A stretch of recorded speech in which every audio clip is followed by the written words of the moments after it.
on this Lombard. Welcome to my channel, welcome to this playlist.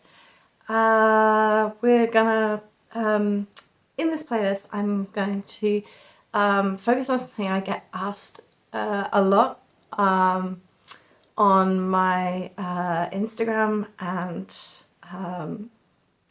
social media channels and things.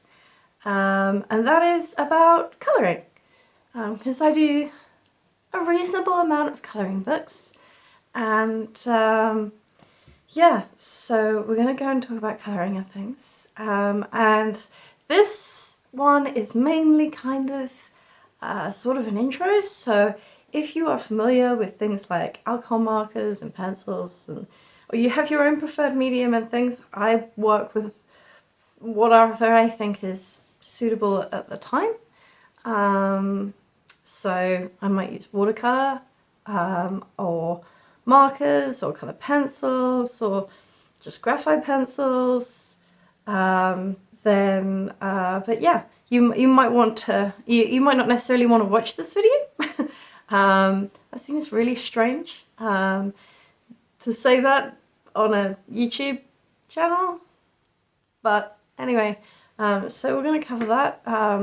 We're going to cover things in this video on things like swatching, and how different papers react, and yeah, basically, and hopefully you'll be able to join me and colour along with me. My plan is that once I've recorded this, the line art and stuff that I will be using, I will make available for download on my Ko-fi channel, and I think I'm going to probably make it available so that if you don't have a printer, or you would prefer to have it printed for you, you'll be able to buy the blanks through my website. So my Ko-fi channel is kofi.com/thislombard. It's really easy to remember. You could probably search it on Ko-fi as well, but the links will be down there. And you can also, you'll be able to buy the blanks through my actual website, which is super easy to remember because it's just thislombard.com. Because I didn't want anything terribly complicated. So yeah, let's get into it. Let's talk pens and markers and paper and art supplies and all of that kind of cool stuff. Okay, I will see you in a minute. Bye. Hello. So let's get into it. I am a mixed media artist, so I use, like I said, whatever I kind of feel like at the time, but I'm gonna go over basically my two favorites, which is marker pens and color pencils. Now I know some people are going to probably look at this and kind of correct me on how I use them and things later on, but for the time being, like, you use yours your way and I'll use mine my way. So but this, believe it or not, is my pencil case. You do not need to have one that is this big. I am just a and in fact actually all my pencils don't fit in here, but I am an art supply junkie, but I love kind of these ones here are all of my pastel colors. I use Brute Funia pencils, but as long as it is a good quality wax-based pencil, then you are good. I also have this one here, which is a Conti pencil. I don't actually use this all that much, except for when I need to kind of fade something out where I've kind of got it a bit wrong. It's a chalk pencil rather than a wax pencil, so it doesn't work as well unless you were using it on things like black card and stuff. But I have it in here just in case. So that's all my pastel pencils. I do want to get some more from this range, but that's what I've got at the moment. Okay, so moving on, I have all my pencils put out for me in kind of in an order that makes sense for me. So for me, that's kind of like loosely chromatic, which basically means like the color of the rainbow. You can see like all of the Ruthenian pencils have a number on them. So if you wanted and you had the same pencils, you could put them in numerical order. The problem that I have with that is the fact that Ruthenian use multiple different sets. So for me, this is very aesthetically pleasing, but it wouldn't necessarily look like this if I put it in order. For example, like, to give you an idea, so this yellow up here is number 49, but the next yellow down from it is number 2. So this would be like all the way down in another part, and that for me would irritate me. So that's not how I have mine look, but either way, sometimes they do fall out of this one because I've crammed so many pencils in here. But yeah, it is important if you have a high quality colored pencil to have a case or something like this, but specifically ones that have this that holds them all still. The wax is not brittle per se. In fact, these ones are quite soft. But if they drop or they're rattling around, then the colour inside them will shatter and break, which has happened to me a couple of times. I mean, pencils fall off tables, it happens. But that it is important if you're gonna get yourself good quality ones, to get yourself a case. And I don't think this particular case was terribly expensive.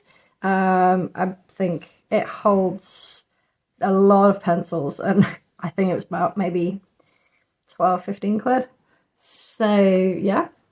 But yes, as you can see, it continues down. And then finally on this level, you can see I kind of run out of space. But this contains all of my metallic pencils. So I don't tend to use metallics all that often. But I have a nice range of kind of like metallic pencils, which are primarily used to kind of add accents or shimmer.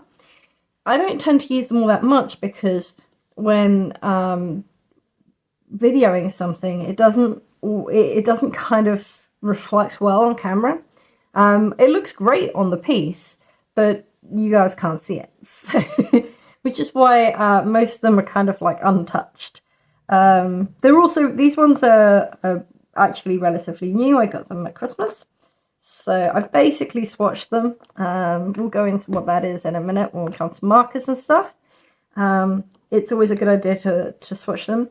My biggest downfall with Brut Finir pencils is the fact that the core range, which is this one, all comes numbered. But the pastel range and the metallic range come named instead. And they do have numbers like B1, B3, B2, B4, B5, B6.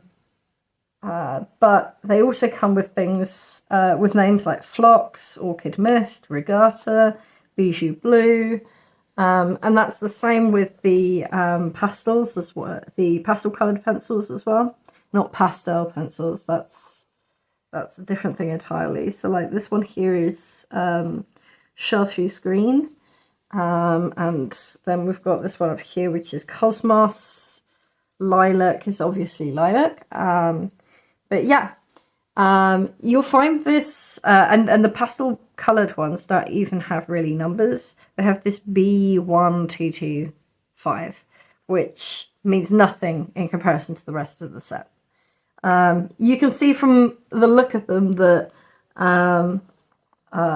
there are some pencils that I clearly use a lot more than others. But yeah.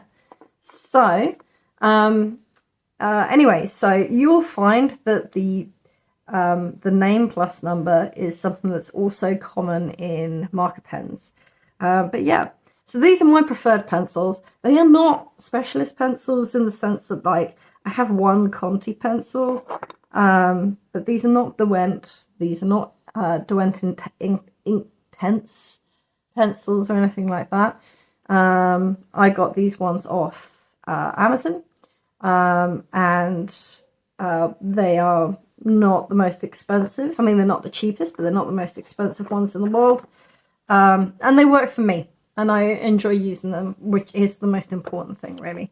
They blend really nicely as well. So yeah, these are the ones that I like.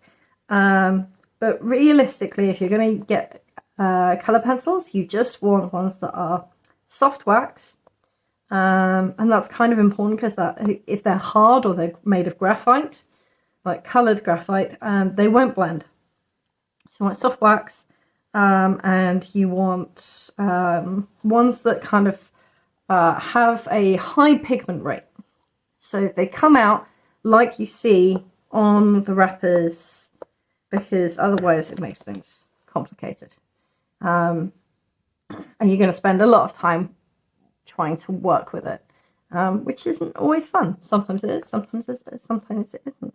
Anyway, so that is coloured pencils.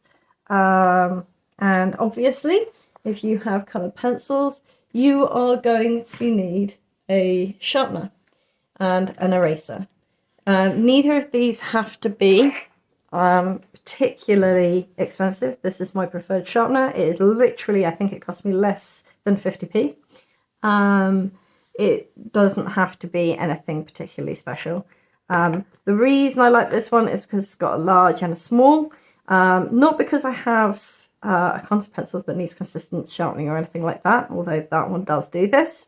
But basically because I use this side to lengthen the lead. So when it's kind of coming out, if I grab the pencil, so I will grab this one and I will use this side to increase the length, like that. You don't need to increase it particularly high, like so. Oh, this one's cracked. A lot of my, some of my other ones have cracks, but this one kind of sharpens it to a nice point. Now, the reason I say that is because, and you'll see it here, like, if you have these pencils and you are in a metal sharpener like mine, if you lengthen the lead too long, because it's so soft, it will break off like it has done here, and you don't want that. But you do still need like a sharp point. So that's why you use this one to kind of like sharpen it down to a point without having to lengthen it too far. And you can see when I'm sharpening it. There we go.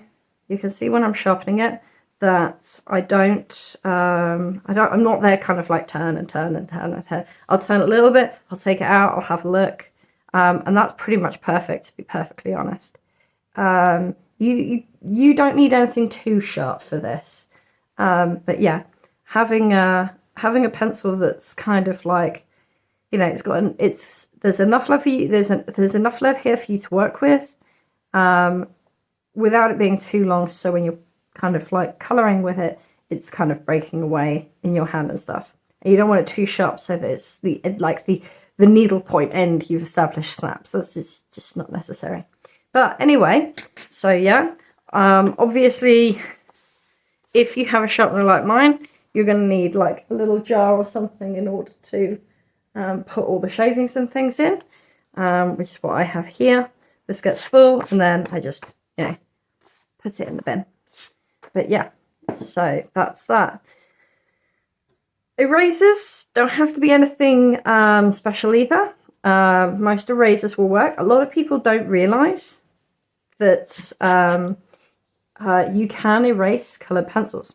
So this one here is the one that I like because it's quite soft.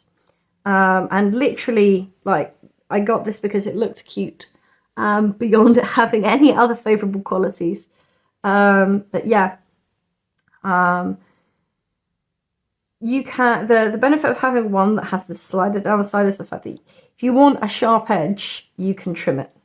You just get a little hobby knife and you just trim an edge off, and ta-da, now you have an edge and you can do something finer. There are some people who have electric erasers. There are some people who prefer like the ones that you kind of click down almost like a technical pencil. Again, it kind of depends upon what works for you.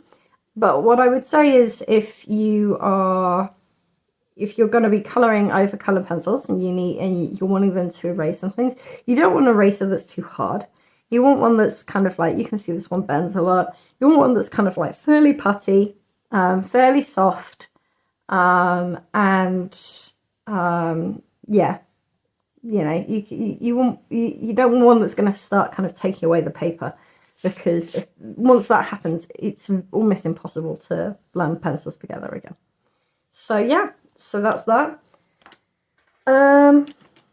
Let's move on to pens. So push this over here and that. So pens. Okay. These are my preferred pens. These ones are the Honolulu series of this particular brand. So these are, again, the pastels. I absolutely love pastel pens. I love pastel colors. And this particular set, this 48 pastel colors, is, I think, my favorite out of all of the pens that I've got. So, but there are a few different makes that you can have. So, and I have a few of them. So I'll bring them out so you can see. We have some more Ahuhu. And then we have some of these as well. You don't need to have a big range. I had a handful of these that I just sort of picked up from various places that were cheap, or whenever I found one inside a craft shop. Then I got these ones because I'd heard some great things about Ahuhu, and to be fair, most of them were founded. This is probably my favourite set to work with. And then I've got these ones, which are also Ahuhu, but these are the art markers. Now, I got these for Christmas. I was hoping to get Honolulu, but we have a slightly different brand here. I don't actually like these all that much, and I will tell you why in a minute, because it is personal preference. And it sort of depends upon the size of thing that you're colouring as well. But anyway, so there are loads of different brands of markers. Okay. This one is an Ahuhu marker. This one here is a Spectrum Noir. This one here is a Letraset Pro marker. And then we've also got this one here, which is called a Touch 5. It's basically a Chinese knockoff of these other three. So, but, you know, it still works. The great thing about alcohol markers, whether or not the manufacturers would want me to tell you this, I don't know, is the fact that they can all work together. It doesn't actually matter that I can use this one on top of this one, and then I might add this one over the top. So like I can you can mix and match and work with them pretty much however you wish, because they're alcohol markers, they will all work more or less the same. Some blenders, and by that we mean colorless markers, are better than others. So if I just pop these back. So we've got one here. It's normally the 0 with Ahuhu. They are the colorless blenders. And the colorless blenders are sort of, well, they are what they say they are. But they have no color to them. They are designed to blend colors together, although I tend to use them more often to fade things out. Now, the Ahuhu, or Huhu, someone tell me how to pronounce this, marker is not my favorite one. I actually prefer the colorless blender that you get with Spectrum Noir, because I think it works a little bit. It seems to absorb color or leach color out of things better than this one, but that's just me. So yeah. On that subject, let's talk about marker tips. So the Ohuhu Honolulu range is a brush marker. That basically means it's got a nice kind of like semi-flexible nib. It works very similar to using a brush on a piece of paper. Most markers will be double-ended, so in this case we have a brush, and on the other end we have a broad. I don't tend to use the broad all that much, but I adore brush markers. Because they give you nice kind of sweeping wavy lines. They're great for hair. They usually blend better. So that's that. But you also get, if I get this one out, so the bullet tip. Now the bullet tip comes in 2 different sizes. This is a large bullet tip. They tend to wear in a braid, as you can see with this one a lot. Whereas you can get this one. This is a Letraset one, which has, it looks broad, but it's a stiffer, harder bullet tip. So that's that. And then finally, you've got this one, which is the art markers, which has a fine tip, like so. This is a small bullet tip. Again, it has a broad tip on the other side. So yeah, okay. So what's the difference? Well, the brush tip is great for blending. It is great for doing kind of like cloudy effects, and it gives you nice sweeping lines. What it's not great for is precision. So if you need something very precise and you're doing like the lines in an eye, then you want something more like an art marker or a bullet tip. But yeah, bullet tips, some of them can blend very well. The Spectrum Noir ones that I've got, they are all what I call juicy. That means that a lot of ink flows from them. And so I can get really nice blends with these in the same way as I do with this. And they can be precise because they have that kind of like that smaller tip. The same is true of Letraset. Now, Letraset markers, pro markers are, they have the smaller tip, but again, they are quite juicy. So when you're coloring, they won't give a banding. By banding, we mean like when you've colored with felt tip pens and you get those lines. But that's those basically. So yeah. Now you also get things called art markers. Now I could be proven wrong here, but in my experience, art markers and these ones, which are also technically art markers, are not the same. So this one here works very, very similarly to a felt tip pen. In fact, when I've been using it, I genuinely can't tell the difference. These ones here are certainly not as juicy as Letraset or anything like that. They definitely leave the banding.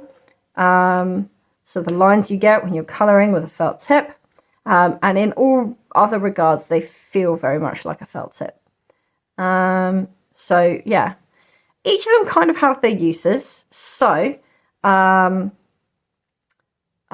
if you're doing things like wood effects and things, then something that actually produces that banding effect can be useful, so it can help you kind of give the idea of wood grain. But if you were doing, say, something like a face or something, then something more like a brush marker, so you can get those sweeping lines, those nice blends, is a better choice. It depends very much whether you're doing something kind of like fluid and organic, or whether you're doing something with hard, crisp lines. So the other thing to go over is the fact that, as you can tell, they also have weird little codes and names. So the weird little codes are individual to each manufacturer's different kind of pen. So all of the Spectrum Noir ones Their coding system is, I think, by far my favorite because it's the one that to me makes the most sense. But this one here says GB1, which basically means it's a golden brown, hence GB, and it's the lightest one in the golden brown series. Each of their series is somewhere between 8 and 12. But basically, this is the lightest one that they do for golden brown. It looks like so. And it's designed so that it can be deliberately put with the next one up. So we have GB8, which if I take the lid off, you can see is a much darker, but it'll still have the same kind of hue. If you're not used to kind of like how alcohol markers blend together, then Spectrum Noir have really kind of nailed it with the different with their coats, because it makes it a lot easier.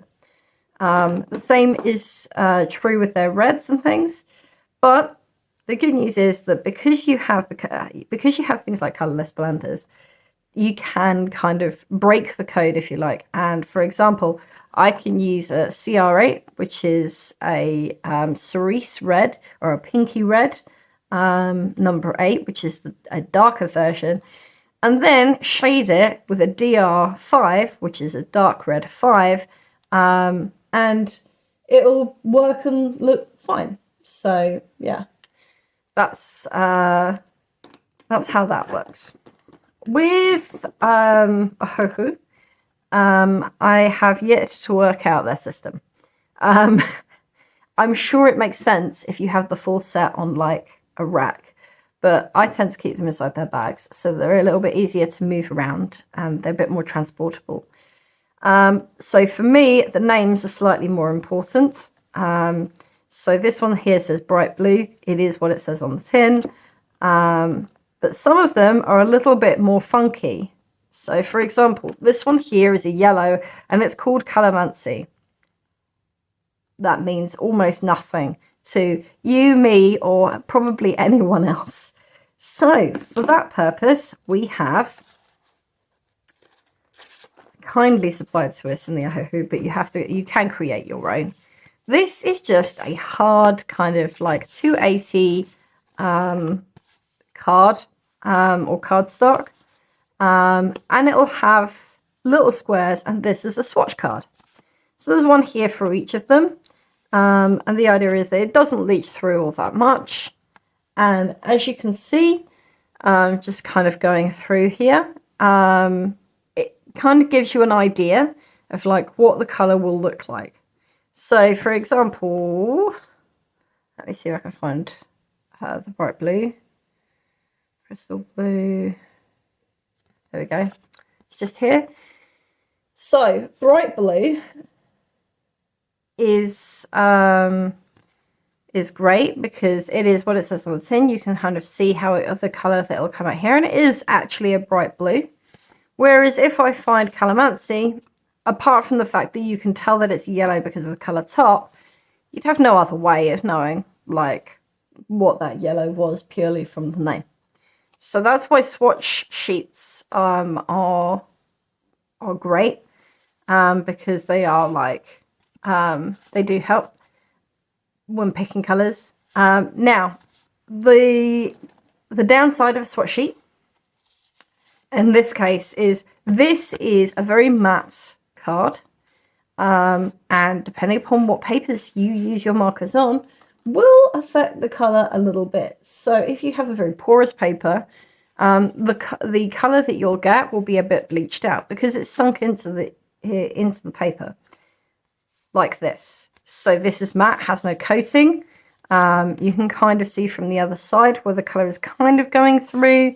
So the colors will be a little bit bleached out. If you were using it on something like a some form of coated paper, of which there's a number of, but this is something to bear in mind. However, doing a swatch on a card like this does actually make it a lot easier for you to pick out your colors and decide how you want things to look. So yeah, I like to put mine inside the packets, inside that they relate to. I don't have one for these ones because these are my older pens, and to be honest, I have used them so many times that I am more or less confident what these are. But either way, when I use markers, I'll always have like at the bottom where I'm going to trim the paper off, almost like another swatch sheet, where I'm kind of like, putting little strikes of colours just to check their exact colour based upon the paper that I'm using. But anyway, so yeah, so that's these. These ones here, like I said, they're supposed to be alcohol markers, but I don't know. These ones I am not getting on with as well as I am with these, but they are really good for the colours. They are vibrant, and to be honest, I needed more browns because I have a lot of purples and a lot of blues and a lot of greens, but I did not have a lot of browns. So considering that I use them for mainly trees, they're perfectly fine. These ones are a really good example because, for example, if I look at these, this is why swatch sheets are so important. This one here says Buttercup Yellow. I don't think this one here with its Buttercup Yellow, I don't think that colour on the end looks anything like a Buttercup Yellow. It's sort of a kind of a weird kind of coffee colour. That does not look like a Buttercup Yellow. This one here says Warm Grey 140. There is nothing. This is a white top. Like, this tells me nothing. So that's why swatch markers are great. Yeah, okay. So we can talk a bit about papers. We kind of already have with the swatch sheets. Swatch sheets can be done on any kind of paper. It's just that with markers specifically, if you're using it on a thinner paper, something that you put inside your printer, for example, then you need one of these. This is basically kind of like a plastic sheet. They come with your Hoku markers, and it stops things from being kind of like leaching through, and more precisely staining your tables and stuff. With obviously coloured pencils, then you don't need to worry about that. The paper that I actually prefer is not a marker paper. This is one that I've done recently. So this paper is, it is still paper, it is not card. It has a good weight to it. You can kind of hear it. Do you hear that? That kind of, yeah. So it has a good weight to it. This is, I've got to remember now, 180 GSM, coated paper stock, premium paper stock. This particular one I think is Navigator. It is their premium range. It is extremely soft. And the reason for that I like this one is because not only do the alcohol markers, you can see how that they do bleed through, but not only do the alcohol markers sit on it really nicely, but coloured pencils blend on it because it's got that super, super smooth coating. So yeah. Because I work with two different mediums, colour pencils and markers, I need a paper that will work for both. So I need one that's got a good thickness for the alcohol markers, but I still use my plastic sheet, or I just put another paper underneath, because as you can see, it does leach through. This is not leaching enough for it to stain my table, but either way, it does leach through, and alcohol markers will. But it's also really important for me to have that really, really super silky smooth texture for the colour pencils to kind of blend and work as nicely as they do.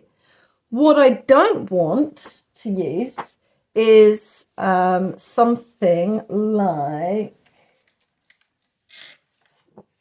this. So this is watercolor paper. If you use this with alcohol markers, the ink from your alcohol markers will bleed across it. That is because watercolor paper is designed to be extremely porous. It won't bleed through, but it will spread because the fibers in the paper are not so tightly woven. So that's something to bear in mind. I also don't particularly want to be using something like, if I grab one out of my printer, this is what I use for my prints. So this is card. Now you can use card obviously for your if you want something that's got a bit more durability. Again, it's unlikely unless you're really going heavy with the ink that if you're using card, this is a, I believe, 280 GSM cardstock.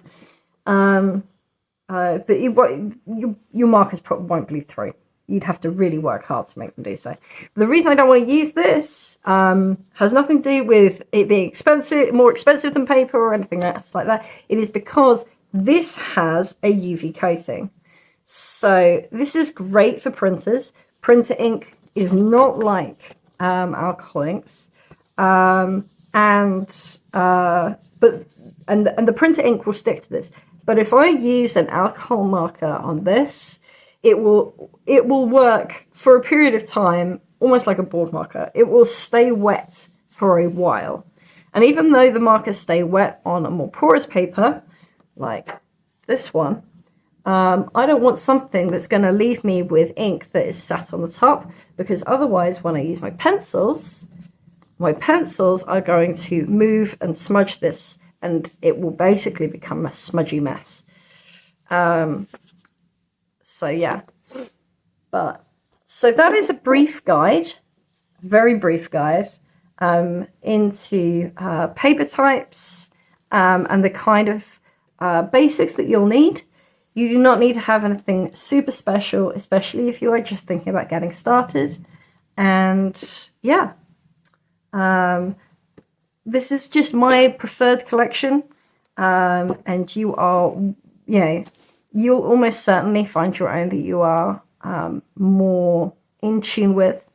And that is absolutely fine, because like I said, most colour pencils, the soft variety, most alcohol markers, they all work the same.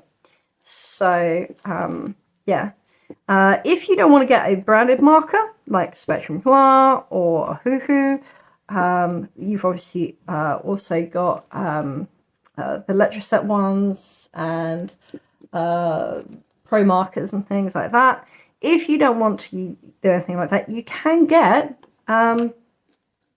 budget ones. So there's nothing wrong with these, but what you will find is that they don't blend as easily or as well.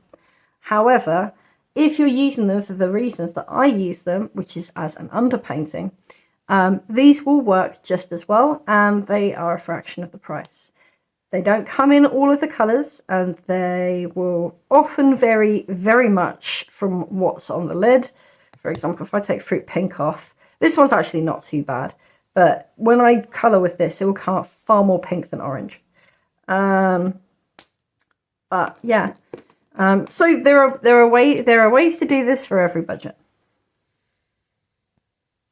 Okay, so we've looked at pens and things today, and oh, I'm sliding all over the place. We've looked at pens and things today, and papers and things. I'm sorry if this wasn't the most interesting of things to watch for this. I personally think it's really useful to kind of set out the basics before you go and do anything else, and cover things like pens and things. In the next one that I do of this series, of this playlist, I'm going to show you how, specifically with the markers, how they work, how they function, how they colour, and all of that kind of thing. And yeah, we'll do a little. I'll show you how I do a little bit of underpainting, especially with line art,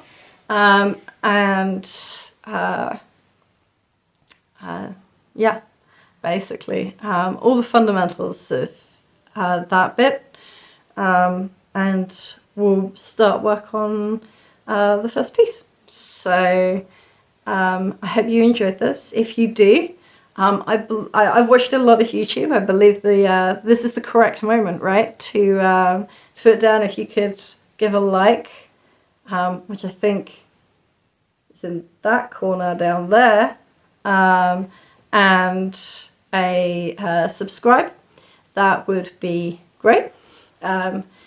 It helps, not me financially or anything, but it helps with the algorithm too, so that more people who want to see this kind of thing can find it. And that's pretty much all it kind of like it helps with. Yeah. Obviously, if you enjoyed this and you want to kind of help and support me, I do have a Ko-fi. My Ko-fi comes with a variety of tiers. You can go for something that's purely digital based, or you can go for something that is more based for things like you get a physical thing, a goodie box. That's the word I'm looking for, a goodie box. So you get to do that. You also get to see on the Ko-fi some of my videos ahead of when I make them public on YouTube. And you can only get that through the premium tier. Alternatively, you could just buy me a coffee. You can send me a donation through Ko-fi, or you could buy some of my nice goodies and giftware from my shop, which is, like I said, at thistleandbud.com, and Ko-fi is ko-fi.com/thistleandbud. But all of the links will be down in the box at the bottom.